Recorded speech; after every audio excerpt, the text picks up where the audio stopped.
চলো এখন আমরা যাব বন্ধুরা স্কুলে। আমি যাব না, প্রীতিকে আধা রাস্তা অবধি আর কি গাড়িতে তুলে দিয়ে আসি। প্রীতম চলে গেছে সাইকেলে, আর ওকে আমি রাস্তায় গাড়িতে টোটোতে তুলে দিয়ে আসব। তারপর আমার অনেক কাজ আছে, কাজগুলো করতে হবে। বাড়িতে কেউ নেই, তালা লাগিয়ে নিলাম। এসে হচ্ছে লেভালেভি করব, অনেক কাজ আছে। আজকে বৃহস্পতিবার, সেই জন্য কেউই নেই এদিকে, সবাই চলে গেছে। আর কিছুজন আছে, তারা নাকি যাবে না, তো সেই জন্য আমাকে যেতে হচ্ছে আর কি।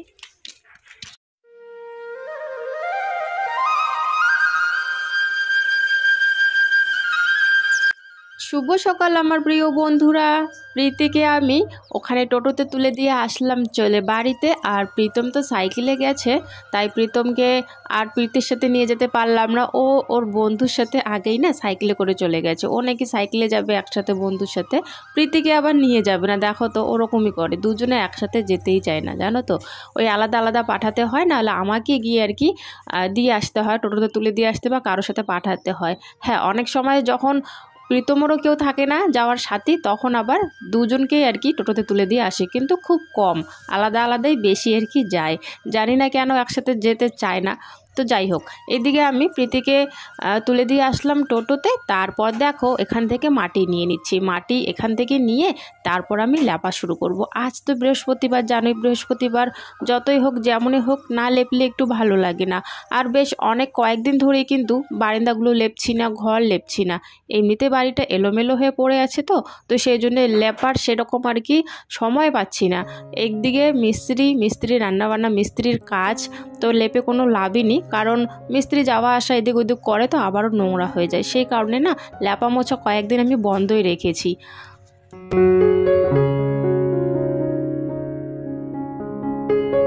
ওইদিকে কিন্তু ঘরটা খোঁড়াতে সাইডে ফাইডে কিন্তু অনেক মাটি ছিল, তোমরা আগে দেখেছো। তবে এখন আর সেরকম মাটি নেই, মাটিগুলো সবগুলো লেবেল করে দেওয়া হয়েছে। ওই যে ঢালাই করা হয়েছে, ঢালাই সাইডে মাটিগুলো লেবেল করে দেওয়া হয়েছে। আবার ঢালাইয়ের ভেতরে যে ঘরের যে ভিটিটা, সেখানেও হচ্ছে মাটিগুলো কিন্তু একদমই লেবেল করে দেওয়া হয়েছে। তো সেখান থেকে তো মাটি নিতে পারবো না, কেমন হয়ে যাবে জায়গাটা। আবার মাটি তো ওখানে দিতে হবে, বালু আর কি দিতে হবে। তো যেহেতু ওটা একদমই সুন্দর করে রেখে দিয়েছে প্রীতমের বাবা, সেই জন্য আর আমি ওখান থেকে মাটি নিলাম না। আমাদের তো মাটি ডিগির থেকে তোলা আছে। ডিগি মানে পুকুর, আমরা কিন্তু ডিগি বলি, অনেকে পুকুর বলে। যাই হোক, তো পুকুর থেকে আগেই আমরা মাটি তুলে রেখেছি, সেখানকারই মাটি কিন্তু এখনও আছে, তো ওখান থেকেই মাটি নিয়ে নিয়েছি।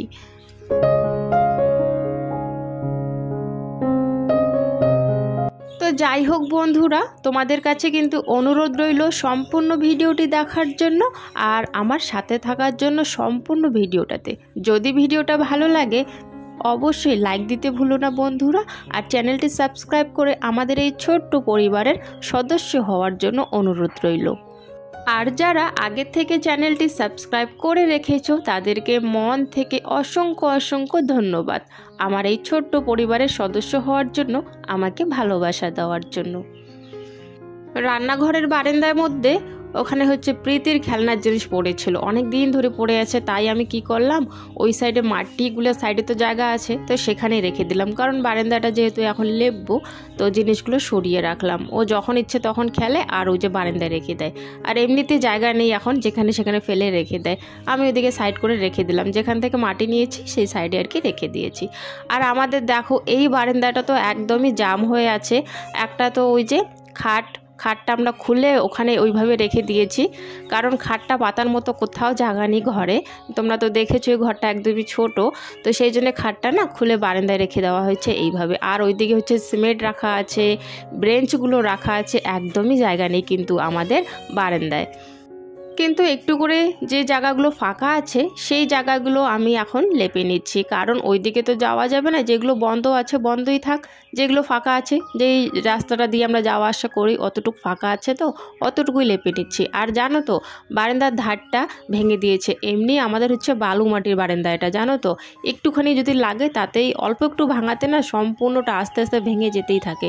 এই যে প্রীতম কয়েকদিন ধরে সাইকেল বের করছে, আর সাইকেলের যে প্যাডেলটা থাকে, মানে প্যাডেল যেটা ঘুরায় আর কি, তো সেই জিনিসটা হচ্ছে ওই বারান্দায় লাগে, জানো তো। বারান্দায় লেগে লেগে একটু একটু করে অনেক মানে জায়গায় জায়গায় ভেঙে দিয়েছে, ও গর্ত হয়ে গেছে। তো সেই গর্তগুলো আর কি বন্ধ করতে আমার অনেক মাটি লেগেছে আর কি, আর ওই জায়গাটা একটু লেপতেও সময় লেগেছে। তো যাই হোক বন্ধুরা, একটু আগে যে তোমরা ভিডিওটা দেখলে ল্যাপা মোছার, তো সেই ভিডিওটা কিন্তু বৃহস্পতিবার আমি শুধু অতটুকুই ভিডিও করতে পেরেছি, তারপরে আর আমি ভিডিও করতেই পারিনি। তো এটা হচ্ছে তার পরের দিনের ভিডিও, শুক্রবারের ভিডিও। তো দুদিনের ভিডিও এখানে একখানে আর কি রয়ে গেছে।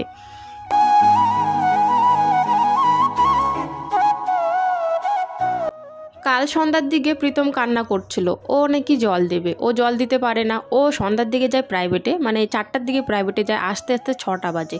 তো এত রাত অবধি কি থাকা যায় সন্ধ্যার সময় বলো, তো অন্ধকার হয়ে যায়। তো আমি দিয়ে দেই জল, আর সকালবেলা জানোই উঠতে উঠতে অনেকটাই দেরি করে, তো আমি দিয়ে দেই। তো সকাল সন্ধ্যা আমি জল যেহেতু দিয়ে দিচ্ছে, ও দিতেই পারছে না। কালকে ও সন্ধ্যাবেলা ওই চিল্লাচ্ছিল, কান্না করছিল যে আমি দিতেই পারি না, শুধু তুমিই দাও জল, তুমিই দাও। তো আমি বললাম তো তাড়াতাড়ি উঠবি তাহলে তো দিতে পারবি, কিন্তু মানছিল না। আমি ওকে কাল বলেছি ঠিক আছে যতই দেরি করে ওঠ, কাল সকালে আমি দেবো না, তাহলে তুইই দিস। ওই জন্য দেখো আজকে সকালবেলা ও দিচ্ছে। আর পাইপটা যেহেতু ভাঁজ হয়ে যাচ্ছে বারবার, আমি ওখানে দেখিয়ে দিচ্ছি, এক জায়গায় জলের পাইপটা ধরে আছে, তো এক জায়গায় ধরে আছে, লড়ছেই না। ওকে বারবার দেখিয়ে দিচ্ছিলাম একটু একটু করে আগাইতে থাক। আর এদিকে হচ্ছে পাইপটা তো লম্বা, পাইপটা ভাঁজ হয়ে যাচ্ছিলো, জল আর কি বেরোচ্ছিল না, পাইপটাও বারবার ঠিক করে দিচ্ছিলাম।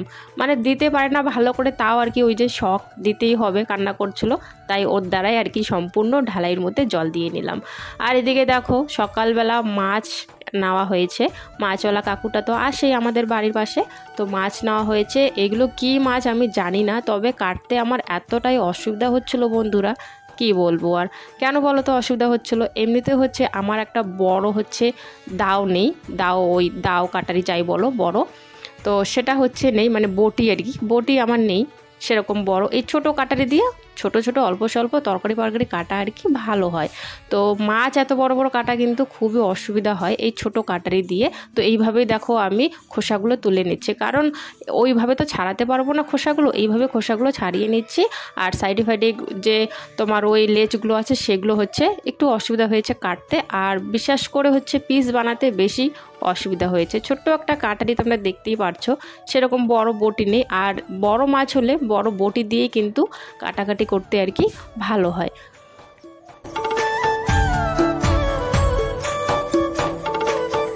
মাছগুলো কাটার পর আমি চান করে নিয়েছি, আর চান করে এখন ওখান থেকে খড়ি বের করব। ওখান থেকে খড়ি বের করতেও এখন অসুবিধা হচ্ছে, এই যে টোটোটা ওখানে রাখা আছে সেই জন্য। ওই যে বাথরুমের সিঁড়ির মধ্যে উঠে যতটা পারি টেনে টেনে বের করি, আর রাখার মতো জানো তো জায়গাও নেই। তো যেহেতু রাখার মতো জায়গাও নেই, টোটোর উপরে রেখে দিই, 2-1টা করে বের করি আর টোটোর উপরে রাখি। যখন একখানে অনেকগুলো হয়ে যায় মানে একসাথে, তখন নিয়ে আর কি আসি। কি করব, নিচে রাখাই যায় না, সিঁড়িতে কোথায় রাখবো। আর মাটিতেও রাখা যায় না, মাটি একদম ক্যাতক্যাতায় ভিজে হয়ে থাকে, যেহেতু সকাল সন্ধ্যা আর কি ঢালাইয়ে জল দেওয়া হয়, তো জলগুলো উঠোনে এসে জমে থাকে। যতই বের করি জল, তাও একটু হলে থেকেই যায়।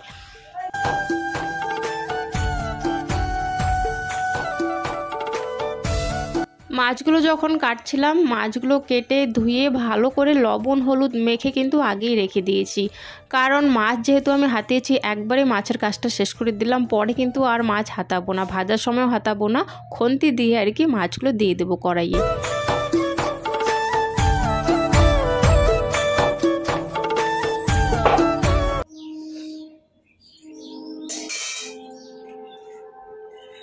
কাল রাতে হচ্ছে খিচুড়ি করেছিলাম, এই যে প্রেসারে একটুখানি খিচুড়ি রয়ে গেছে।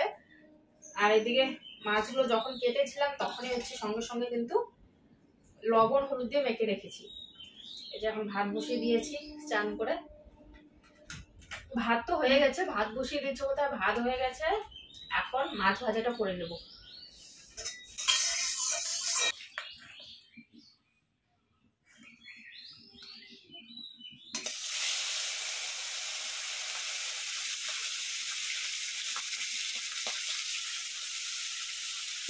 খুন্তি দিয়ে কিন্তু একটা একটা করে মাছ কড়াইয়ে দিয়ে দিচ্ছি। ওই যে বললাম আগের থেকে লবণ হলুদ মেখে রেখেছি, আর হাত দিয়ে দেবো না, নাহলে আবার আমাকে সাবান দিয়ে হাত ধুতে হবে, সেই জন্য খুন্তি দিয়ে দিয়ে দিচ্ছি। আর বন্ধুরা জানো তো, এই মাছগুলোর এত তেল বেরিয়েছে না কি বলবো, অনেক তেল বেরিয়েছে। আর কড়াইয়ে একটুখানি দিয়েছিলাম, হয়ে গেছে অনেক তেল, কড়াইয়ে বেরিয়েছে আর কি তেল। মাছের থেকেই বেরিয়েছে তেল। মাছ যখন বাছছিলাম সেখানে তেল ছিল কিন্তু অনেক, তো তেলগুলো আমি ফেলিনি। আমি জানি ভাজার সময় তেল বের হবে, তো একটুখানি তেল দিয়েছি। আর একটুখানি তেলই মাছগুলো ভাজা করার পর অনেকগুলো কড়াইয়ের মধ্যে তেল হয়ে গেছে। যাই হোক, ওই তেল দিয়ে হচ্ছে মাছের তরকারিটা করে নেব, তাহলে সেন্টও হবে, বেশ ভালোও লাগবে, তাই না? আর এদিকে দেখো মাছ ভাজা হচ্ছে। একবার মাছ ভাজা হয়ে গেছে, দ্বিতীয় ভাজাটা আমি বসিয়ে দিয়েছি। মাছের মাথা, মাছের লেজ যেগুলো ছিল আর কি, সেগুলো ভাজা বসিয়ে দিয়ে এখানে আমি বেগুন আলু তরকারিটা কেটে নিচ্ছি। টপাটপ করে বেগুনগুলো কাটছিলাম, কাটতে কাটতে হঠাৎ করে দেখলাম একটা বেগুনের মধ্যে একটুখানি জায়গায় পোকা ছিল। তখন আবার আমি ভয় পেয়ে গেছি, মানে পোকা পোকা চলে গেল নাকি। তারপর দেখি যে না, ওই পোকা একটা পড়েছে ঠিকই, তবে বেগুনের উপরে পড়েছে, জানো তো।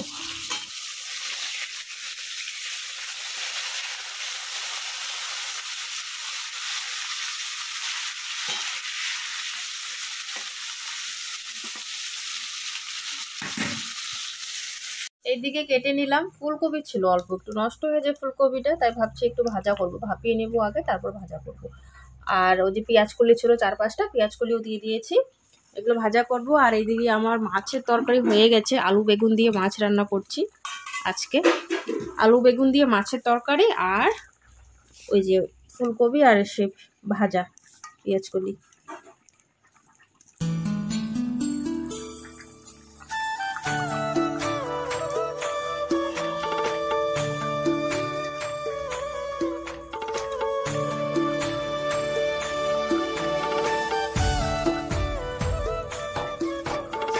এই যে আমার মাছের তরকারি হয়ে গেছে, আর এখন বসিয়ে দিয়েছি ভাজাটা। ভাজাটা হয়ে গেলেই রান্না শেষ, এক তরকারি আর ভাজা।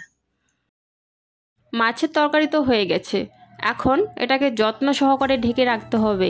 তোমরা জানোই বাড়িতে অনেক বিড়াল, 5-6টা বিড়াল কোথার থেকে চলে আসে সেটা জানি না, আমাদের বিড়াল না, তবে চলে আসে বিড়ালগুলো। আরও যদি মাছের গন্ধ মাংসের গন্ধ পায় তাহলে আরও বেড়ে যায়, কোথার থেকে যে চলে আসে আমি নিজেও জানি না। আর এত বাজে বিড়ালগুলো কি বলবো, আর কোথাও কিচ্ছু রাখতে পারবা না, মিনিটের মধ্যেই নষ্ট করে দেবে, মানে যেখানেই রাখি না কেন আমি মিনিটের মধ্যে নষ্ট করে দেয়। এই যে দেখছো, এখন আমি কিন্তু ভালো করে যত্ন সহকারে রাখছি। ওই যে আমি যে আটা আর কি বেলি, তো মানে রুটি বেলি যেটাতে, ওই জিনিসটা মানে এই জিনিসটা দেবো এখন। এটা কিন্তু খুব ভারী, অনেক সময় এই জিনিসটাও ফেলে দেয়, জানো তো। এই জিনিসটা দেই, আবার অনেক সময় শিলবাটা যে আছে, শিলবাটার পাথরটাও দিই, এই দুটো জিনিস দিই, তাও অনেক সময় ফেলে দেয়, জানো তো। এত বাজে বিড়ালগুলো। যাই হোক, ওইদিকে যত্ন সহকারে রেখে দিয়েছি। আর রাখার পর এই যে জামা কাপড়গুলো সকালবেলা মেলেছিলাম, তো এখন দেখি না, এখানে তো শুকোচ্ছে না, বাইরে মেলে দিয়ে আসতেই হবে। তো সেই জন্য এখান থেকে তুলে নিলাম, আর তুলে নিয়ে বাইরে চলে আসলাম মেলে দেওয়ার জন্য।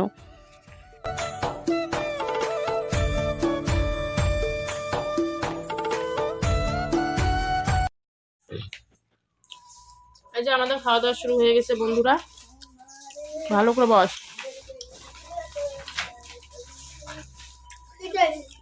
আমিও এদিকে খাচ্ছি। কি জানি, আমি নাম জানি না মাছের, কি মাছ।